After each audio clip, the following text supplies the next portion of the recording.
जय हिंद मेरे भाई। तो उम्मीद करते हैं आप लोग सही होंगे। सबसे पहले तो आपका सभी का तहे दिल से हार्दिक अभिनंदन है। और अब चलते हैं सीधा हम अपने टॉपिक की तरफ। तो हम लोग मुग़ल काल के बारे में डिस्कस कर रहे थे। हमने बाबर को देखा, फिर उसके बाद हुमायूं को देखा, फिर उसके बाद अकबर को देखा, फिर उसके बाद जहांगीर को देखा, फिर उसके बाद शाहजहाँ को देखा। अब हम शाहजहाँ के बाद औरंगज़ेब को देखने वाले हैं, जो कि लास्ट शासक के रूप में माने जाते हैं मुग़ल काल के। इसके बाद जो शासन काल आए मतलब मुग़ल जो राजा आए वो उतना इफ़ेक्टिव नहीं थे, उतना प्रभावशाली नहीं थे। और उसके बाद कहीं ना कहीं मुग़ल साम्राज्य का धीरे धीरे विनाश मतलब विखंडन होने लगा। कई नए नए साम्राज्य टूटने लगे, नए नए राजा आने लगे। और फिर उसके बाद धीरे धीरे ब्रिटिश वालों का भी, बाहरियों पुर्तगालियों का, इन सब का धीरे धीरे वर्चस्व होने लगा। उसके बाद मुग़ल काल धीरे धीरे डाउन ग्राफ जाने लगा मुग़ल काल का। तो हमने इससे पिछली वाले कक्षाओं में डिस्कस किया था कि शाहजहाँ के कितने पुत्र थे? 4 पुत्र थे। पहला दारा शिकोह, तीसरा कौन था? शाह शुजा, और दूसरे कौन थे? औरंगज़ेब या मुराद खेट। 4 लोग हो गए। तो इन चारों में से शाहजहाँ की जो इच्छा थी वो किससे कौन राजा बने? दारा शिकोह। बट हुआ क्या? अपनी नीतियों की वजह से कौन राजा बना? औरंगज़ेब। ठीक है।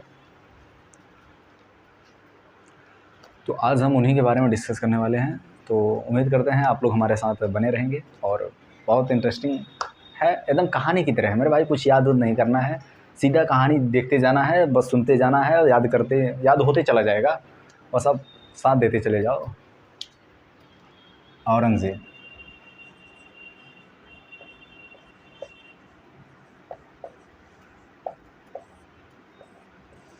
ये कौन है भाई? औरंगज़ेब। कौन है? औरंगज़ेब।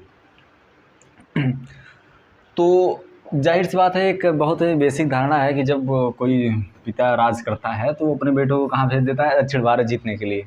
ये कहीं मतलब एक जनरल। तो उसी प्रकार ये भी कहाँ थे? दक्षिण भारत में अपने पिता शाहजहाँ के इस कार्यकाल में दक्षिण भारत का कारभार ये संभाल रहे थे। ठीक है।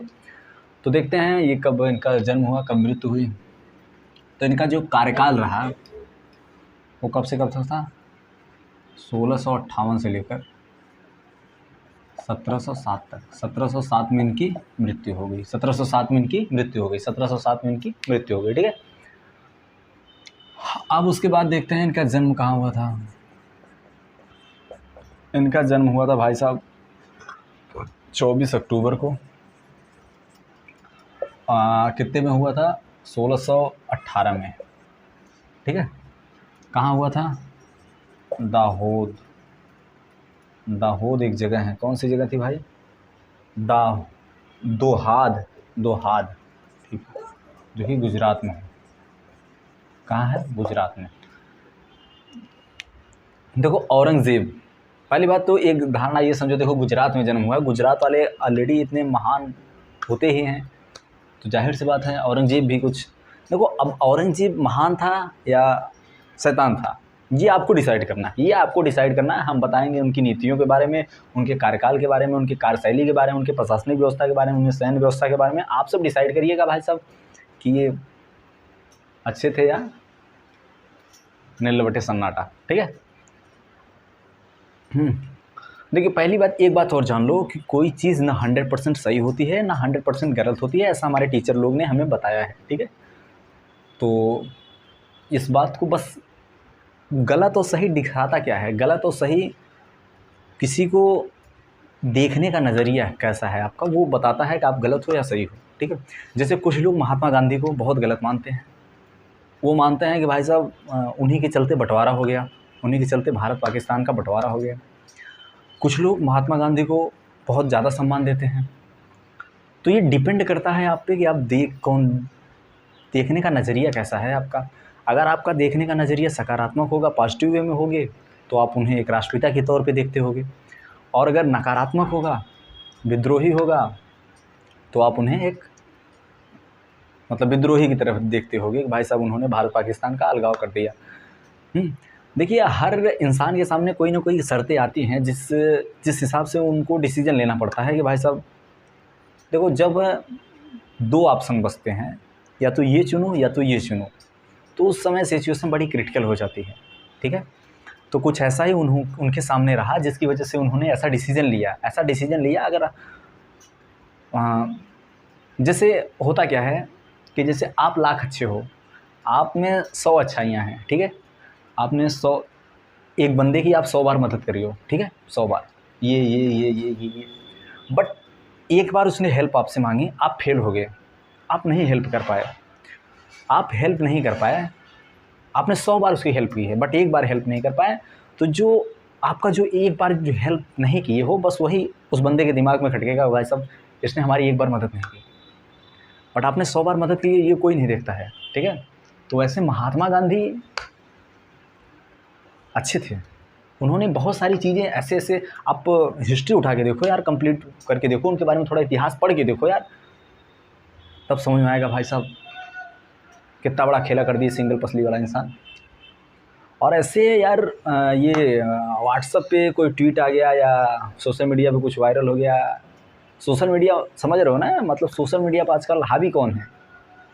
विष कन्याएं का मतलब समझ रहे हो ना। आजकल कुछ न्यूज़ चैनल हैं जो कि विष कन्याएं रखे हैं।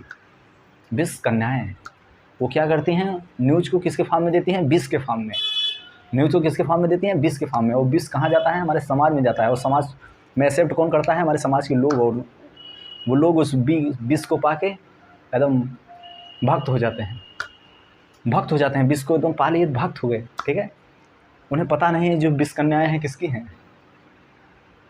सब धर्म नहीं ये धंधा है, ये धर्म नहीं ये धंधा है, यहाँ हर कोई अंधा है मेरे भाई। तो हमारा टॉपिक जो है उस पर डिस्कस करते हैं, वरना क्लास बड़ी लंबी हो जाएगी। तो हम यही बता रहे थे भाई साहब, औरंगजेब सही है या गलत है, ये आपका दृष्टिकोण है, आप अपने हिसाब से देख लीजिएगा। तो हम हिस्ट्री पढ़ाने आए हैं, हिस्ट्री के हिसाब से इसको बताते हैं, ठीक है। तो जन्म हुआ था इनका 24 अक्टूबर 1618 में, जन्म हुआ था 1618 में। और कहाँ जन्म हुआ था? दाहोद नामक एक जगह है गुजरात में। गुजरात वालों का इतिहास रहा है, बहुत आगे जाते हैं वो लोग, बहुत बिजनेस माइंडेड होते हैं, बहुत ज़्यादा दूरदृष्टि की सोचते हैं, ऐसा इतिहास रहा है। जैसे महात्मा गांधी हो गए, सरदार वल्लभ भाई पटेल हो गए, और उसके बाद जैसे हमारे अभी जियो वाले हैं, और बहुत सारे लोग हैं, ठीक है। उठा के देखिएगा आप इतिहास। तो गुजरात लोग थोड़ा दूरदृष्टि वाले होते हैं, तो इनका भी जन्म उसी दूरदृष्टि वाली धरती में हुआ था औरंगजेब का, ठीक है। अब इनके पिता कौन थे भाई साहब? इनके पिता थे शाहजहां, ठीक है। इनके पिता कौन थे? शाहजहां। माता कौन थी? माता थी भाई मुमताज़ महल।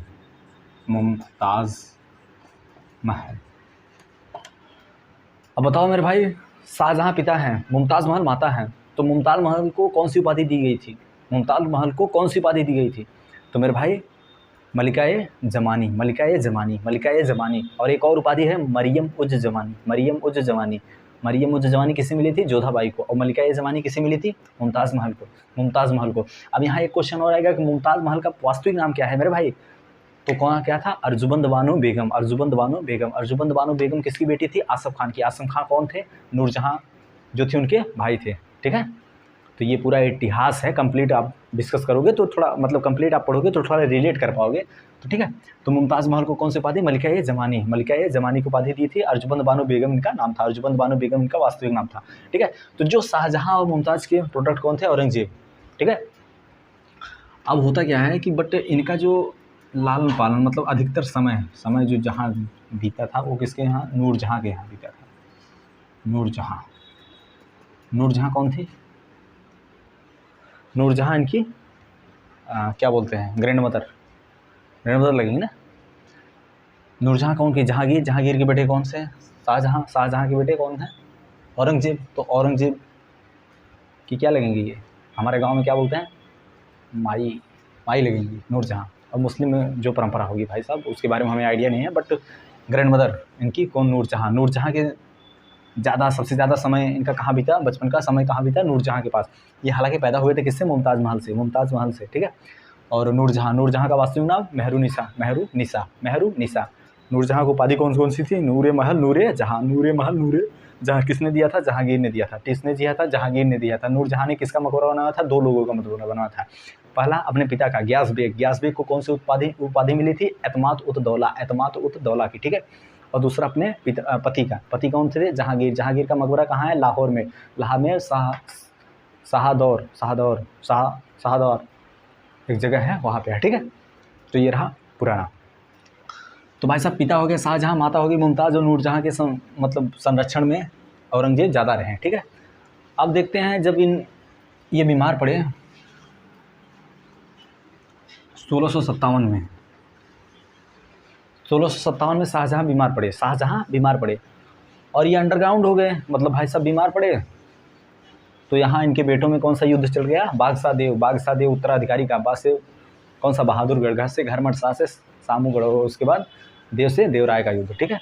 तो छिड़ गया, इसके बारे में हमने बताया था। तो उसमें औरंगजेब विजयी रहा। तो क्वेश्चन यहाँ से पूछ देगा। तो हाँ, तो 1658 में इसने अपना राज्याभिषेक कर लिया, ठीक है। 1658 में उसने सबको, अपने भाइयों को मार के राज्याभिषेक कर लिया, ठीक है। तो क्वेश्चन पूछ देगा, मुगल साम्राज्य में ऐसा कौन सा राजा था जिसने 2 बार राज्याभिषेक कराया था? 2 बार राज्याभिषेक कराने वाला कौन सा शासक था? औरंगजेब। वो कौन से 2 बार थे? पहला सामूगढ़, पहला भाई साहब देखो, पहला था सामूगढ़, अरे यार सामूगढ़ हुआ जो कि कब हुआ था? जुलाई या अप्रैल में हुआ था, मतलब फरवरी मार्च अप्रैल हो गया, अप्रैल मई जून में हुआ था, ठीक है। जून 1658 में ये सामूगढ़ हुआ था। फिर उसके बाद इन्होंने देवराय कब हुआ था? 1659 में, ठीक है। तो 1658 में कौन सा? सामूगढ़, देवराय। तो इसमें इन्होंने राज्याभिषेक कराया। फिर उसके बाद इनके भाई दारा सिकोह फिर वापस आ गए। फिर उसके बाद इन्होंने फाइनल करवाया, ठीक है। फाइनल राजगद्दी कब संभाली? देवराय के युद्ध के बाद 1659 में, ठीक है। तो मुगल काल में डबल बार राज्याभिषेक कराने वाला शासक औरंगजेब 2 बार राज्याभिषेक कराया था, ठीक है। तो यहाँ तक देख लिया हमने। अब उसके आगे देखते हैं। कहीं ज़्यादा फास्ट तो नहीं हो रहा है भाई? हमारी बातें समझ में आती है ना, मतलब हवे में कुछ। अब उसके बाद यहाँ हो गया भैया जी, ये हो गया बेसिक इनका, मतलब पारिवारिक बैकग्राउंड। अब अपन चलते हैं किसकी तरफ? देखो, फर्स्ट ऑफ ऑल अगर कोई शुरू में राजा बनेगा तो क्या होगा? उसकी बहुत सारी एक्सपेक्टेशन होगी। सबसे पहले तो जो राजा बनते हैं वो सब क्या करते हैं? साम्राज्य विस्तार करते हैं, ठीक है। तो उसके बारे में चर्चा करते हैं। तो इनके जो गुरु थे, कौन थे? मीर मोहम्मद हकीम। ये कौन है भैया? ये गुरु हैं इनके, मीर मोहम्मद हकीम कौन है? गुरु हैं औरंगजेब के। कौन है? गुरु हैं। गुरु कौन है? मीर मोहम्मद हकीम। और ये कौन से? सुन्नी मुसलमान थे, सुन्नी मुस्लिम। कौन से थे? सुन्नी मुस्लिम। कौन से मुस्लिम? सुन्नी मुस्लिम। इन्हें क्या कहा जाता था? जिंदा पीर के नाम से भी जाना जाता था, ठीक है। जिंदा पीर के नाम से कौन से शासक को जाना जाता था? औरंगजेब को जाना जाता था, ठीक है। जिंदा पीर। सुन्नी मुसलमान थे, ये सब सुन्नी मुसलमान थे। इनके गुरु कौन थे? मीर मोहम्मद हकीम, ठीक है। अब देखो होता क्या है।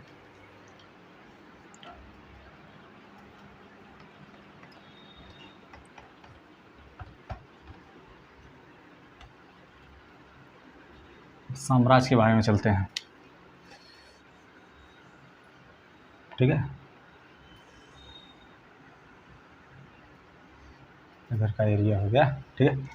अब देखो ये रहा भैया औरंगजेब का इलाका। यहाँ कौन है? औरंगजेब।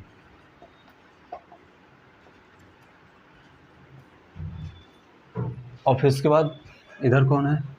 इधर जो जीतने की जिम्मेदारी दी गई थी इनके सेनापति की, कौन थे? मीर जुमला। कौन थे? मीर जुमला। कौन से थे? मीर जुमला इनके सेनापति जो इधर, मतलब इधर ईस्ट।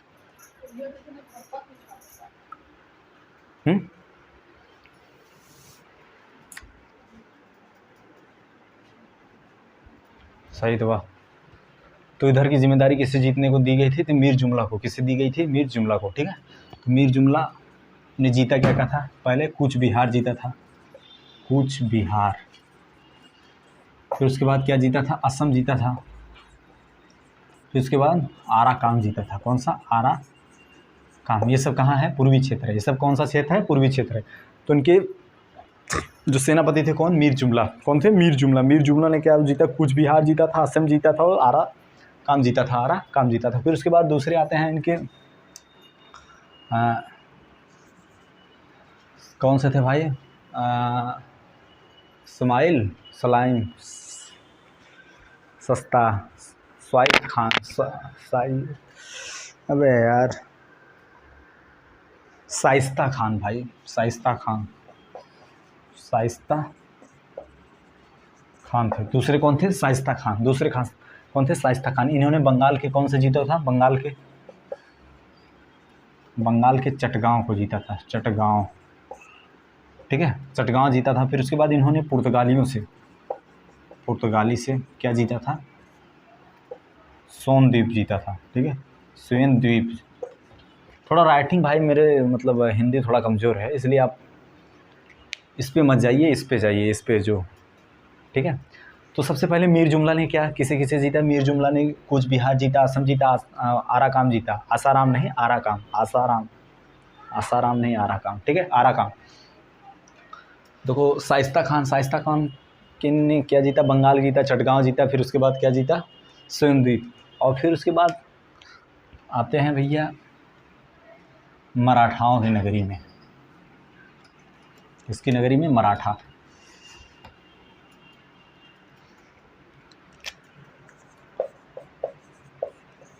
तो मराठा में थे भैया सबसे प्रतापी राजा कौन से थे? शिवाजी।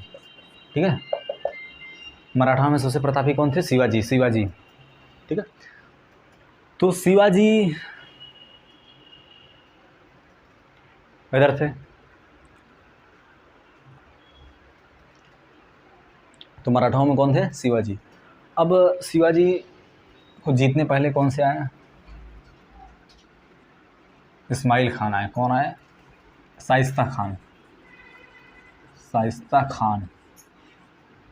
खैर। देखो शाइस्ता खान ने क्या क्या जीता था? बंगाल के चटगांव को जीता था। बंगाल के चटगांव तो, और पुर्तगालियों से क्या जीता था? सोन द्वीप जीता था। तो भाई साहब शाइस्ता खान भी कॉन्फिडेंस में थे कि भाई साहब जीत रहे हैं, चलते हैं, मराठा को भी जीत लेते हैं। शिवाजी ने इन्हें सस्ते में निपटा दिया। शाइस्ता सस्ता। तो ठीक है, शिवाजी ने सबसे पहले सस्ते में निपटा दिया, सस्ते में इन्हें निपटा दिया। ठीक है, तो शाइस्ता से सस्ते में निपटा दिया। किसे? शाइस्ता खान को। अब देखो एक कहावत है ना, लोहा लोहे को काटता है। लोहा लोहे को काटता है। तो औरंगजेब के समय में सबसे ज़्यादा, पूरे मुग़ल काल में सबसे ज़्यादा अगर हिंदू सेनापति थे तो किसके समय में थे? औरंगजेब के समय में थे। किसके समय में थे?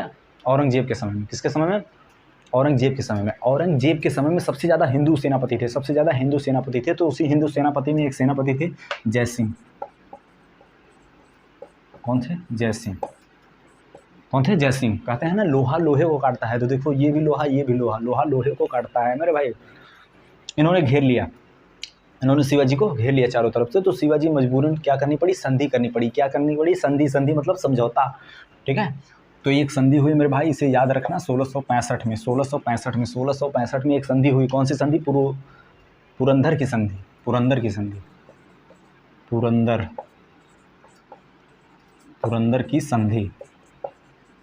संधि मतलब समझौता। ठीक है, तो पुरंदर की संधि किसके किसके बीच में हुई? जय सिंह और शिवाजी के बीच में। जय सिंह और शिवाजी के बीच में। जय सिंह और शिवाजी के बीच में 1665 में कौन सी संधि हुई? पुरंदर की संधि। पुरंदर की संधि। पुरंदर की संधि। पुरंदर क्या है? किला है। पुरंदर क्या है? किला है, जगह होगा। ठीक है, तो किसके बीच में हुई? शिवाजी और जय सिंह के बीच में। कब हुई? 1665 में। कब हुई? 1665 में हुई। ठीक है, इससे पहले कौन आया था? शाइस्ता खान। शाइस्ता खान को शिवाजी ने सस्ते में निपटा दिया। तो ठीक है, पहले शाइस्ता खान आया। शाइस्ता खान ने किसको जीता था? बंगाल के चटगांव को जीता था और पुर्तगालियों से सोन द्वीप जीता था। फिर उसके बाद मीर जुमला ने क्या क्या जीता था? आरा काम जीता था, असम जीता था और उसके बाद कूच बिहार जीता था। ठीक है, तो 1665 में कौन सी संधि हुई? पुरंदर की संधि हुई। पुरंदर की संधि में देखो बहुत सारे प्रस्ताव रखे गए थे। पहली बात तो इनसे बहुत सारे किले ले लिए गए थे शिवाजी से जो बहुत सारे इनके दुर्ग थे, बहुत सारे किले थे। जो उसमें एक मूवी बनी थी, कौन सी मूवी थी भाई साहब?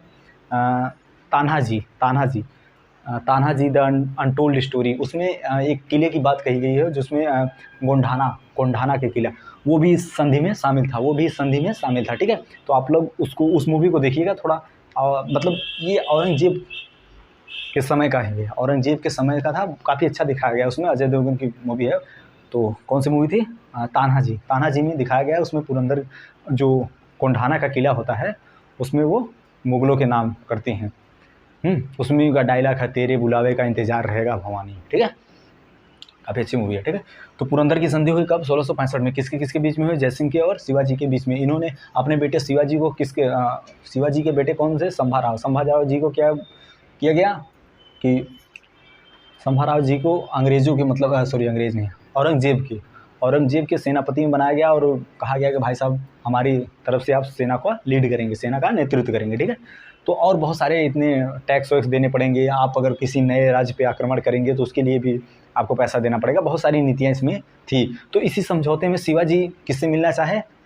औरंगज़ेब से। तो इन्होंने 1665 में 1666 में किससे मिलने गए? आगरा में। आगरा में कहाँ? दीवाने आम। बताए थे ना, दीवाने आम दीवाने खास। दीवाने आम होता है जिससे आम लोगों के लिए, दीवाने खास होता है खास लोगों के लिए। बट इन्होंने कहाँ मिला? दीवाने आम में, क्योंकि ये शिवाजी को आम समझते थे, बट शिवाजी आम नहीं थे, क्योंकि उनका नाम क्या है? छत्रपति शिवाजी महाराजा, छत्रपति शिवाजी भोसले महाराज, ऐसे कुछ करके है ना, देखो। ठीक है, तो ये कहाँ मिले? दीवाने आम। किससे मिले? औरंगज़ेब से मिले। ठीक है, औरंगज़ेब से मिले। तो ये इतना मतलब वो थे कि भाई साहब इनको क्या के लिए? बंदी बना लिए। 1665 में शिवाजी किससे मिले? औरंगज़ेब से मिले। कहाँ? आगरा में दीवाने आम में। तो इन्होंने जयपुरी महल में किनको बंदी बना लिया? जयपुर महल में। ठीक है, औरंगज़ेब ने किसको बंदी बना लिया? शिवाजी को बंदी बना लिया। शिवाजी को बंदी, देख रहे हो कितनी गलत नीति है इनको। भाई साहब आप राजा हो, पूरे साम्राज्य के राजा हो। हालांकि युद्ध में लव एंड वार में सब जायज़ होता है, ये पता है। ठीक है, बट एक उसूल होता है मेरे भाई।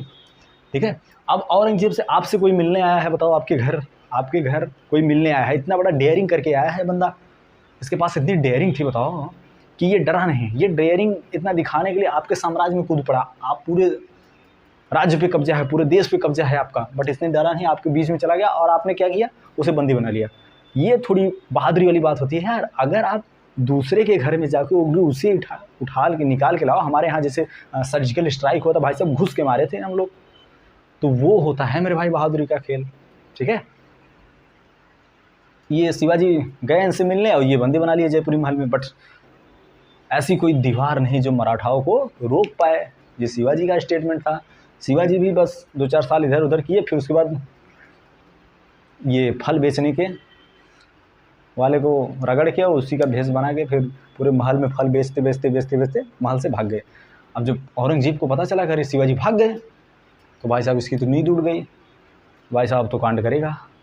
तो शिवाजी ने क्या जीत लिया? सूरत। शिवाजी ने सूरत पर इतनी बार आक्रमण किया, बहुत बार। इससे औरंगज़ेब परेशान हो गया और बोला, भाई साहब मराठा आपसे हाथ जोड़ते हैं।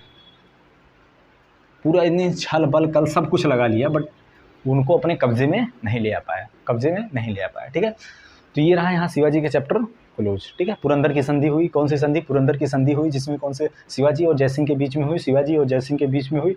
ठीक है, और उसके बाद इनको 1666 में बंदी बनाया गया। फिर उसके बाद ये बाहर आए।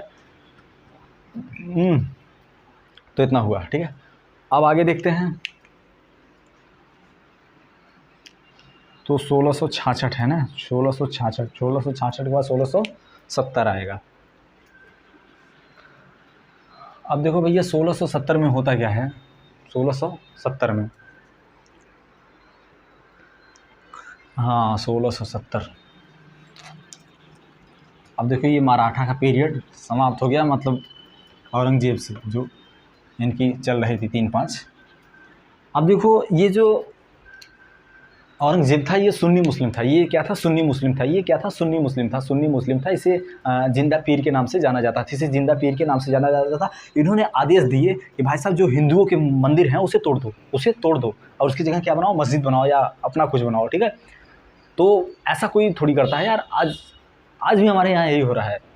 इसने तो मान लो तोड़ने का परंपरा चालू की थी। आज हमारे यहाँ क्या है कि कोई दूसरा कोई प्रोजेक्ट बना रहा है, उसको अपना नाम दे दो, उसका नाम बदल के अपना नाम दे दो। ठीक है, तो ये गलत नीति है मेरे भाई। कुछ तो सीखो यार इतिहास से। इतिहास क्यों पढ़ा जाता है? यही इसीलिए तो पढ़ा जाता है। औरंगजेब ने हिंदुओं के महल मंदिरों को गिरा के, हिंदुओं के मंदिरों को गिरा के उससे अपना वो किया। अब आप भी दूसरे के प्रोजेक्ट पे दूसरा कोई काम किया, दूसरा कोई वो किया, अब शिलान्यास आप कर रहे हो, शिलान्यास आप कर रहे हो। यार आपको खुद अंदर से यार गिल्ट फील होना चाहिए यार। कितना झूठ बोलोगे यार खुद से, कितना झूठ बोलोगे बताओ कि बंदा दूसरा कोई काम कर रहा है, फीता हम काट रहे हैं। एक होता है ना भाई सब स्वाभिमान, जमीर, वसूल, ये सब भी अंदर से जवाब देते होंगे। बाकी हमारी भारतीय जनता जानती है कि भाई साहब दाढ़ी बढ़ा लेने से रविन्द्रनाथ टैगोर नहीं हो जाओगे। ये भारतीय जनता बड़े अच्छे से जानती है मेरे भाई। इसीलिए दाढ़ी बढ़ाने से हर कोई रविन्द्रनाथ टैगोर नहीं हो जाता, ठीक है।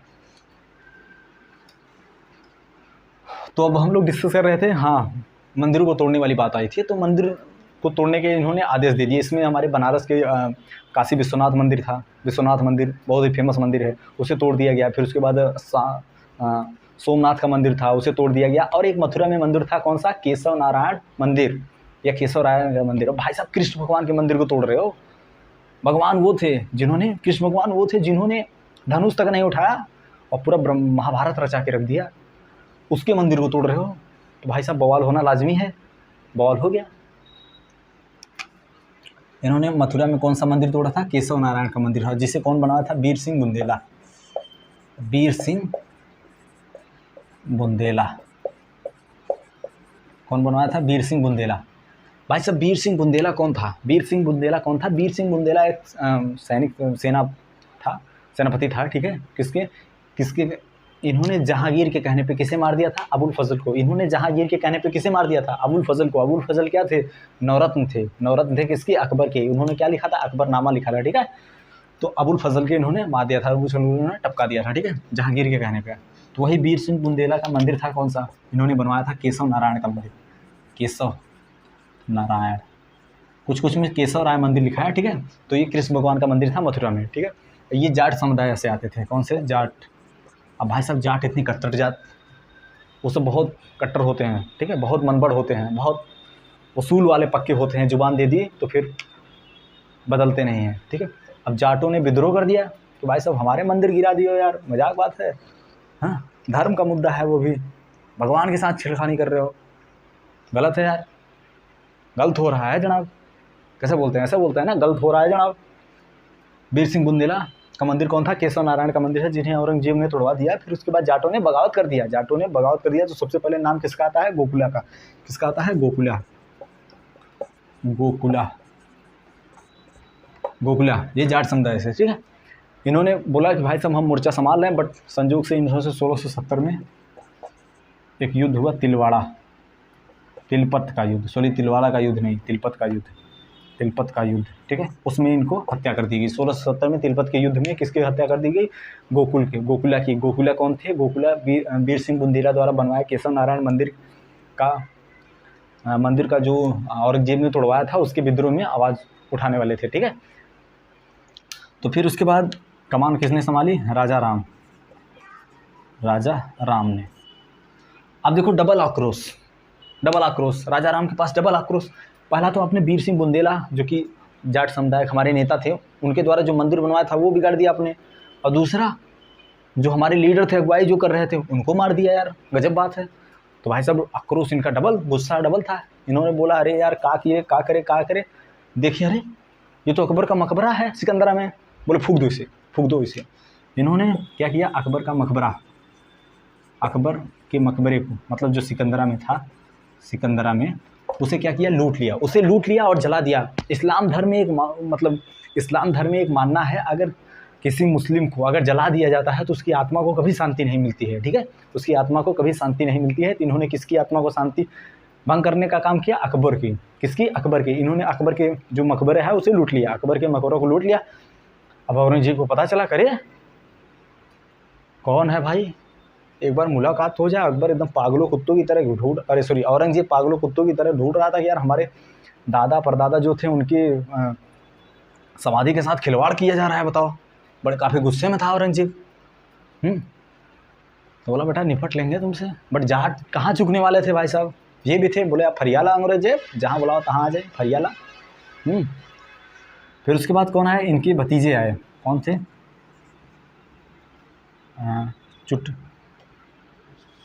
चुटराम। इनके भतीजे कौन थे भाई? चुरामन थे यार, चुरामन। इनके भतीजे कौन थे? चुरामन। इनके भतीजे कौन थे? चुरामन। तो पहले गोकुला आए, गोकुला की मृत्यु हो गई 1670 में तिलवट के युद्ध में। फिर उसके बाद राजा राम आए। राजा राम ने अकबर के मकबरे को, जो कि सिकंदरा में था, उसे लूट लिया। इससे औरंगजेब बहुत गुस्सा हुआ। फिर उसके बाद औरंगजेब बोला यार अभी मराठा परेशान करके रखे थे, अब देखो जाट परेशान करके रख दिए हैं। तो भाई साहब अच्छी नीतियाँ लाओगे यार, कोई परेशान नहीं करेगा। अब आप दूसरे के प्रोजेक्ट पे अपना नाम दे रहे हो तो भाई साहब कोई कुछ भी बोले, बाकी बुराइयाँ तो होंगी ही जनाब, बुराइयाँ तो होंगी ही जनाब। अच्छे दिन आने वाले हैं जनाब, हमारे भी और आपके भी। हमारे तो आ ही गए हैं, अब आपके आने वाले हैं। ठीक है, हमारे तो अच्छे दिन चल ही रहे हैं, अब आपके आने वाले हैं। चुरामन ये कौन थे? ये राजा राम के भतीजे थे। ये राजा राम मोहन राय वाले नहीं है भाई, ये राजा राम है। क्यों? कौन है? राजा राम है। ठीक है, हाँ। तो चुरामन ने कौन सा भरतपुर राजवंश की स्थापना की थी? भरतपुर राजवंश की स्थापना की थी। चुरामन ने भरतपुर राजवंश की स्थापना की थी। देखिए, जब इन्होंने मंदिर तोड़वाने के आदेश दिए थे तो उसमें बहुत सारे मंदिर टूटे थे। उसमें एक मंदिर था भगवान कृष्ण का, जो कि केशव राय या केशव नारायण मंदिर था, जो कि मथुरा में था। उसे कौन बनवाया था? वीर सिंह बुंदेला। वीर सिंह बुंदेला वही हैं जो जहांगीर के कहने पर अबुल फजल को मार दिए थे। अबुल फजल कौन थे? अकबर के नौरत्नों में से एक थे। ठीक है, उन्होंने अकबरनामा का लिखा है। ठीक है, तो जो जाट समुदाय से थे, तो इनके विरोध में नेता उभरे। कौन से? गोकुला को 1670 में तिलवट के युद्ध में मार दिया गया। फिर उसके बाद राजा राम आए, डबल आक्रोश में उन्होंने क्या किया? अकबर के मकबरे को ही लूट लिया। फिर उसके बाद क्या किया? फिर उसके बाद कौन आया? फिर उसके बाद चुरामन आया। चुरामन ने क्या किया? एक नया राजवंश की स्थापना की। तो कौन सा? भरतपुर राजवंश की स्थापना की। ठीक है, तो ये रहा यहाँ तक का। अब आगे देखते हैं।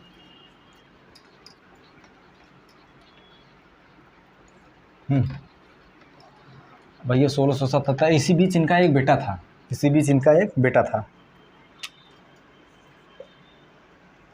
बेटा था इनका कौन? अकबर। अब अकबर का जिक्र आ ही गया है, यहाँ ही बता देते हैं। अकबर सेकंड। कुछ लोग कंफ्यूज मत होना कि भाई साहब अकबर तो इनके दादा थे, अभी बोल रहे हो अकबर का मकबरा, फिर उसके बाद अभी बोल रहे हो अकबर इनके बेटे थे। तो ये अकबर सेकंड है। कौन है? अकबर सेकंड। अकबर द्वितीय है मेरे भाई, आगे एक और अकबर आएंगे। ठीक है, तो ये अकबर द्वितीय है। बहुत शार्ट हिस्ट्री इनकी है। इन्होंने बस इतना किया था, अपने बाप के खिलाफ बगावत कर दिया था, अपने बाप के खिलाफ बगावत किया था। तो इनके दुर्गादास नाम के एक इनके सपोर्टर थे, सहयोगी थे। इन्होंने इनके खिलाफ भड़काया, औरंगजेब के खिलाफ भड़काया कि बेटा ऐसा है, ये जो औरंगजेब हैं तुम्हारे पापा ऐसे हैं वैसे हैं, बहुत हेन तेन करते हैं, तुमको कुछ नहीं देते हैं, बताओ तुम इतने काबिल हो, ऐसे हो। इन्होंने भड़का दिया। अकबर दूसरे ने बोला अच्छा ऐसी बात है, बगावत करते हैं, चलो। इन्होंने बगावत कर दिया। इनका साथ दो लोगों ने दिया। अब देखो ऐसे लोग जो चढ़ाते बढ़ाते हैं वो किसी का साथ नहीं देते मेरे भाई, न इनका साथ दिया न इनका साथ दिया, कभी इनके साथ रहा कभी इनके साथ, ये तो चले गए बट ये बच जाते हैं। तो इसीलिए अपने आसपास, अपना जो आसपास का जो सर्कल है उसको ठीक रखना मेरे भाई। तुम्हारे पास कोई न रहे चलेगा, बट ऐसे लोगों को मत रखना। आप अंधविश्वास ऐसे कुछ मतलब जो है। तो एक कहावत है ना कि मतलब क्या है, मिटा देंगे तेरे वहम धीरे धीरे, बुला देंगे तुझको सनम धीरे धीरे। ठीक है, तो ऐसे लोगों के साथ मत रहना, ये तुमको भी भुला देंगे, इनको भी भुला देंगे, ख़त्म हो जाएगी कहानी। तो इनका जो दो लोगों ने सहयोग दिया वो कौन था? पहला था तेग बहादुर कौन थे भाई साहब? सिखों के 9वें गुरु थे। ठीक है, सिखों के कौन से गुरु थे? 9वें गुरु थे। इससे पहले हमने देखा था जहांगीर के कार्यकाल में उनका एक बेटा था जिसका नाम था खुसरो।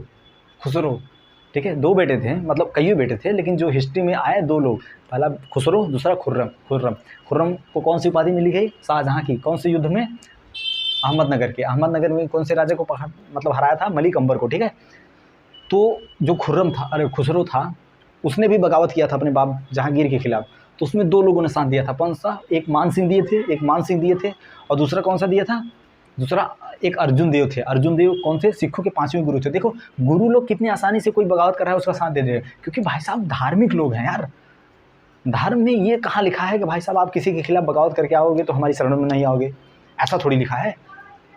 तो इन्होंने, अकबर आए इनके पास, बोले तेग बहादुर जो भी है, रिस्पेक्टेड तेज बहादुर, तो इन्होंने अपने शरण में ले लिया। औरंगजेब जो पता चला तो भाई साहब इनकी मृत्यु करवा दिया, मतलब हत्या करवा दी। अब चूंकि ऐसे डायरेक्ट तो मार नहीं सकते, तो इन्होंने इनको बोला कि ऐसा करो, तुम धर्म परिवर्तन कर लो, मतलब अपना धर्म चेंज कर लो, मुस्लिम आज बन जाओ।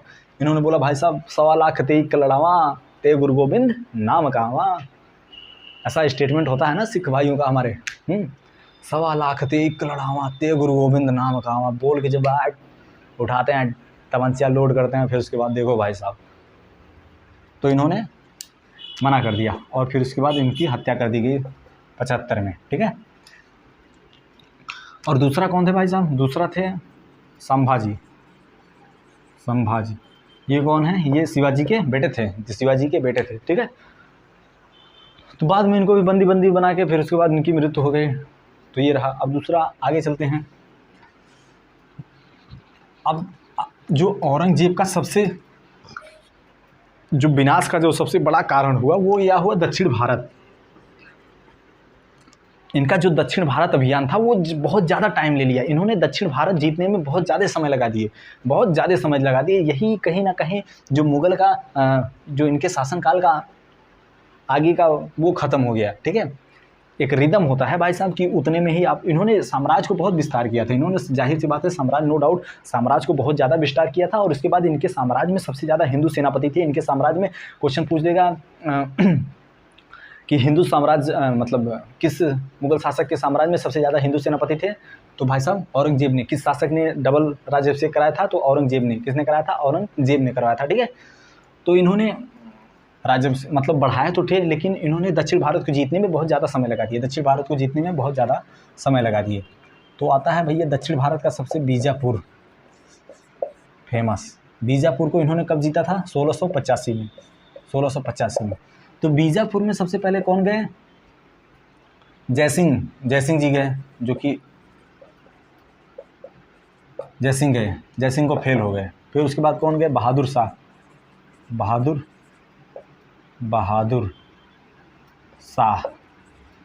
शाह गए, वो भी फेल हो गए। फिर उसके बाद कौन गए भाई? एक और थे बहादुर शाह के बाद, एक और थे कौन? दिलेर खां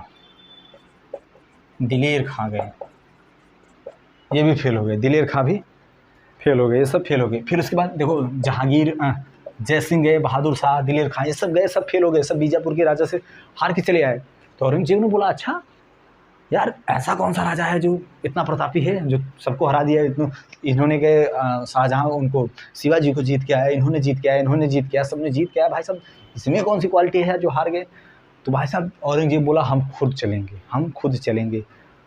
और एक कहावत होती है ना, देखो जो युद्ध होता है वो कॉन्फिडेंस से जीता जाता है, लेकिन जब उस समय ये इसका बहुत ज़्यादा वर्चस्व था और इनकी सेनाओं में क्या हुआ, एक डर का माहौल पैदा हो गया कि भाई साहब औरंगजेब खुद आ रहा है, इसलिए औरंगजेब ने इसे जीत लिया। औरंगजेब ने इसे बीजापुर को जीत लिया।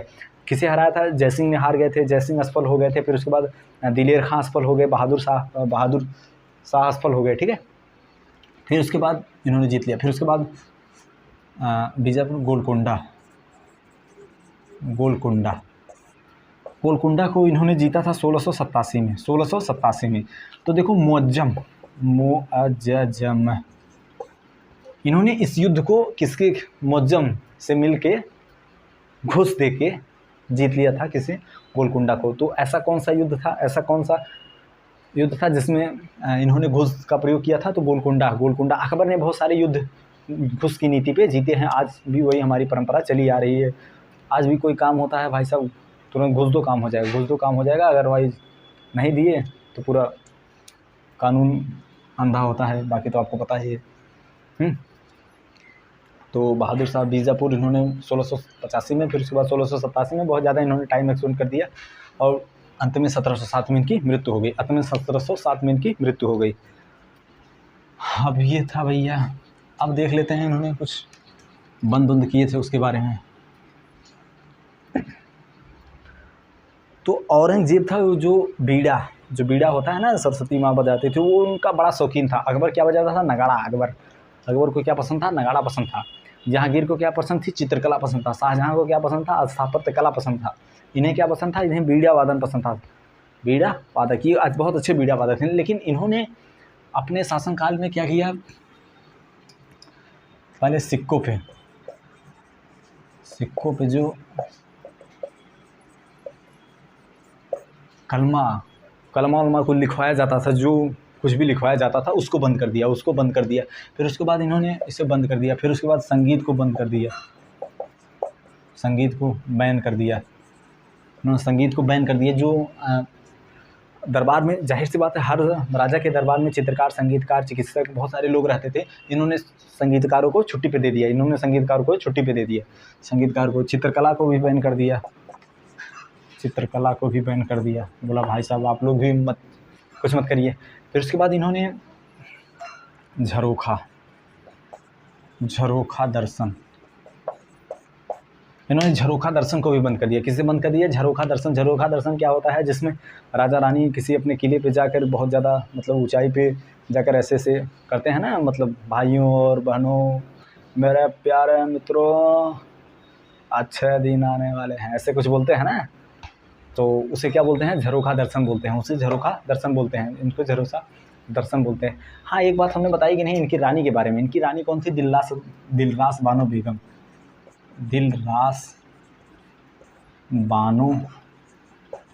बेगम। इनको कौन सी उपाधि मिली थी?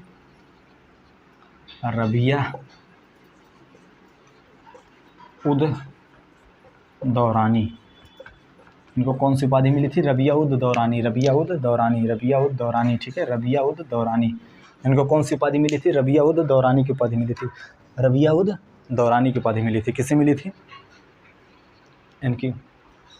तो हमने देखा भाई साहब कि औरंगजेब जो थे वो क्या बंद कर दिए? सबसे पहले सिक्कों पे जो कलमा खुतबा जो सब पढ़ाया जाता था, लिखवाया जाता था, उसको बंद कर दिया इन्होंने।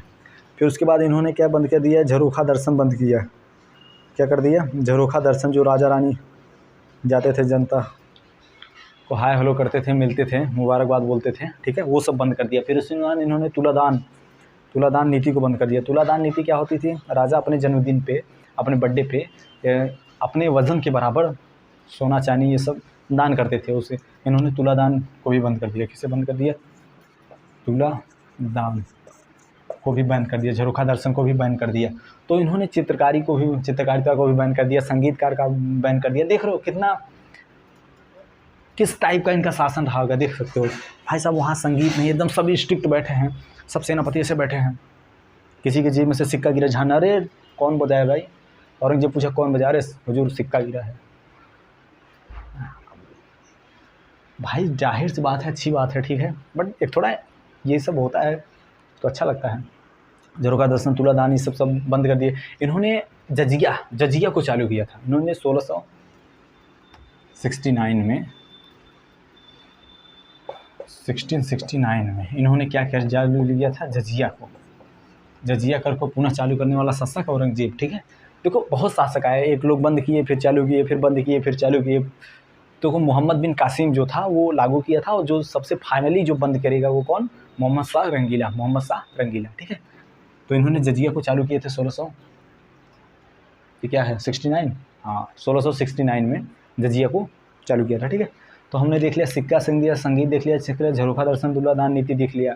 और उसके बाद इनकी रानी के बारे में देख लेते हैं भाई साहब। हमने बताया इनकी रानी कौन थी? दिलरास बानो बेगम। दिलरास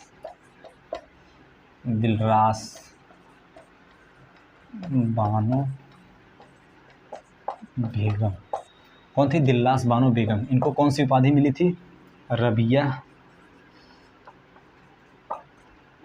उद दौरानी, ठीक है, रबिया उद दौरानी, इनको कौन सी उपाधि मिली थी? रबिया उद दौरानी। रबिया उद दौरानी किसे मिला था? दिल्लास बानो बेगम को। दिल्लास बानो बेगम को कौन सी उपाधि मिली थी? रबिया उद दौरानी। रबिया उद दौरानी, ठीक है, दिल्लास बानो को। ठीक है, अब उसके बाद इन्होंने कहा कि सासू माँ, देखो सासू माँ के लिए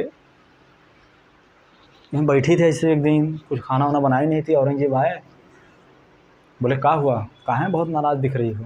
बोले अरे जी बोलो मत, तो आप तो हमसे बोलो ही मत। बोले क्या हुआ भाई? बोले नहीं नहीं तुम बात मत करो। बोले अरे बताओ, राजा हैं तो आए हर फरियाद पूरी कर देंगे। राजी बोली अच्छा ऐसा कर दोगे? बोले हाँ कर देंगे। राजा बोले कर देंगे, औरंगजेब बोला कर देंगे।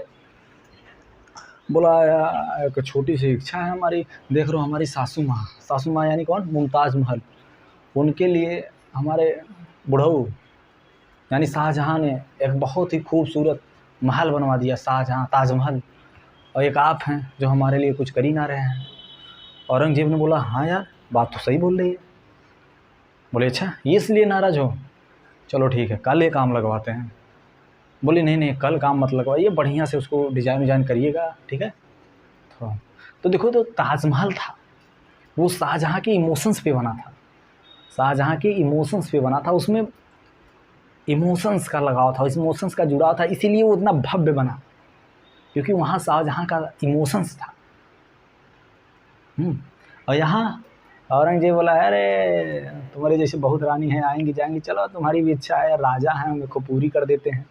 इसीलिए इन्होंने क्या बनवाया? ताजमहल का नकल, ताजमहल की नकल करवाई। औरंगाबाद, औरंगाबाद महाराष्ट्र में पड़ता है। कहाँ? औरंगाबाद, औरंगाबाद कहाँ पड़ता है? महाराष्ट्र में, ठीक है, महाराष्ट्र में पड़ता है, महाराष्ट्र में पड़ता है। तो वहाँ इन्होंने क्या बनवाया? बीबी का मकबरा, बीबी का मकबरा। इसे क्या कहा जाता है? ताजमहल का, ताजमहल का फूहड़ रूप, ताजमहल की नकल कह लो, नकल। इसे क्या कहा जाता है? ताजमहल का फूहड़ रूप। क्वेश्चन पूछेगा ताजमहल का फूहड़ रूप किसे कहा जाता है? तो भाई साहब बीबी का मकबरा को कहा जाता है, बीबी का मकबरे को कहा जाता है। और उसके बाद ताजमहल की नकल कौन है?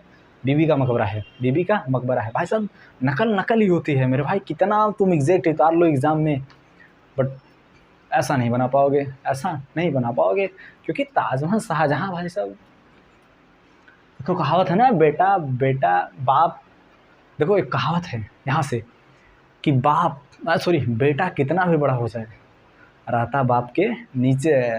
तो भाई साहब ताजमहल किसने बनवाया था? आपके अब्बू जान ने बनवाया था, बाप बनवाया था। और बेटा बेटा क्या बनवा रहा है? बीबी का मकबरा बनवा रहा है, वो भी ताजमहल की नकल करवा के। तो भाई साहब बाप बाप होता है, बाप बाप होता है, फादर इज ऑलवेज राइट, ठीक है, बाप बाप होता है। तो बाप ने क्या बनवाया था? ताजमहल। ताजमहल की नकल किसने करवाई? औरंगजेब ने। औरंगजेब क्या बना? बीबी का मकबरा। बीबी का मकबरा कहाँ है? औरंगाबाद में है। बीबी का मकबरा कहाँ है? औरंगाबाद में। किसकी याद में? दिल्लास बानो बेगम, दिल्लास बानो बेगम, ठीक है।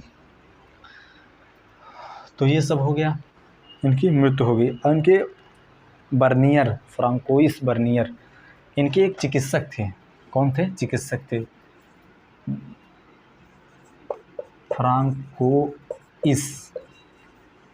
फ्रांकोइस बर्नियर,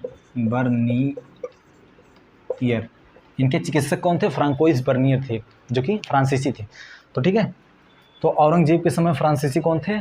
फ्रांकोइस बर्नियर कैलिपर। आपने 12th में अगर आप मैथ स्ट्रीम से या साइंस स्ट्रीम से रहे होंगे तो आपने प्रैक्टिकल किया होगा, ठीक है, बर्नियर कैलिपर का। तो वहाँ से याद करिएगा बर्नियर, फ्रांसीसी से फ्रांकोइस बर्नियर, ठीक है। तो उम्मीद करते हैं आपके द्वारा हमारे मतलब आपको समझ में आया होगा जितना हमने बताया है। इसमें समझना कुछ नहीं है मेरे भाई, बस आप देखते जाओ, याद होते चला जाएगा। एकदम कहानी की तरह बताए हैं, इसीलिए थोड़ा बहुत इधर उधर की बातें भी हुई हैं इसमें, बट उसका उद्देश्य सिर्फ इतना होता है कि आपको समझ में आया। आपको समझ में आया या मतलब क्या होता है, जो हमारा माइंड होता है ना, वो फिगर्स को जल्दी याद करता है, फिगर्स को जल्दी याद करता है, बातों को जल्दी याद करता है। एक्चुअल फैक्चुअल डाटा, जैसे हमने यहाँ कंफ्यूज हो गए, हम 1669-79, तो ऐसे नहीं याद होगा। लेकिन जब इसको कोई ट्रिक के माध्यम से याद कर लोगे तो तुरंत याद हो जाएगा, ठीक है। तो ऐसा होता है हमारे माइंड के साथ, ये इमेज को जल्दी रीड करता है, इमेज को जल्दी रीड करता है एज़ कम्पेयर टू डाटा को, डाटा को रीड करने से। ठीक है, तो उम्मीद करते हैं आपको समझ में आया होगा। फिर मिलते हैं नेक्स्ट वीडियो में, तब तक के लिए जय हिंद जय भारत।